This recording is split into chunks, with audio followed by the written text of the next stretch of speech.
So మీరు తెలుగు అయ్యి ఉండి తమిళ మూవీ ఎందుకు చూస్తున్నారండి కూలీ? అంటే లైక్ మెయిన్ ప్రాబ్లం వచ్చేసి డబ్బింగ్ ప్రాబ్లం అండి. సో అంత కంఫర్టబుల్గా చూడలేకపోతున్నాము. Even earlier location class movie Leo కూడా నేను first I went for Telugu and then I went for Tamil.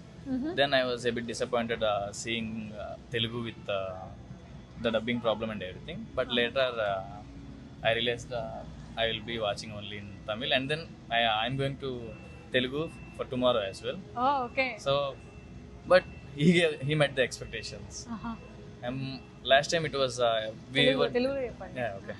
We were last time కొంచెం డిసప్పాయింట్ అయ్యాము లియోన్ చూసి, బట్ ఆ ఎక్స్పెక్టేషన్స్ అనేది పెట్టుకొని మాత్రం మూవీ చూస్తే లోకేష్ కనకరాజ్ మాత్రం డిసప్పాయింట్ చేయలేదు.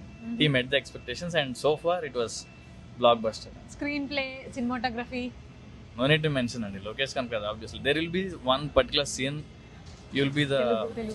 Oh sorry, that like a particular camera sequence anadi oka particular scene దగ్గర around 45 seconds or 1 minute అది చాలా బాగుంది. ఇంకా ఏమేమి ఎలిమెంట్స్ బాగున్నాయి మూవీలో? So far Pooja Hegde as expected అండి. దట్ పర్టికులర్ సాంగ్ అన్నది చాలా స్పెషల్గా ఉంది. And so far it was all good. Hero entry ఎలా ఉంది?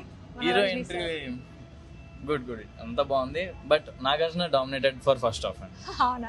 తెలుగు ఆడియన్స్ కు ఫీస్ట్ అంటారు అయితే. అదొక ఫీస్ట్, ఒక 1 hour so far 1.5 hour, but so far blockbuster అండి. ఇంటర్వెల్ బ్యాంగ్ ఎట్లా ఉంది? As expected. ఆయన పర్టికులర్ గా మెన్షన్ చేశారు ఇంటర్వెల్ బ్లాక్ బాగుంటుందని. సో మీకు నచ్చిన సీన్స్ ఏంటి ఇప్పటి వరకు? నచ్చిన సీన్స్ అంటే లైక్ నాగార్జున ఎంట్రీ చాలా బాగుందండి, అండ్ పూజా హెగ్డే సీన్ ఒకటి, అండ్ రజనీకాంత్ స్క్రీన్ ప్రెజెన్స్ స్టార్టింగ్లో కొంచెం లైక్ క్యారెక్టర్ ఇంట్రొడక్షన్ కోసం కొంచెం డల్ అనిపించింది, but it is getting pick.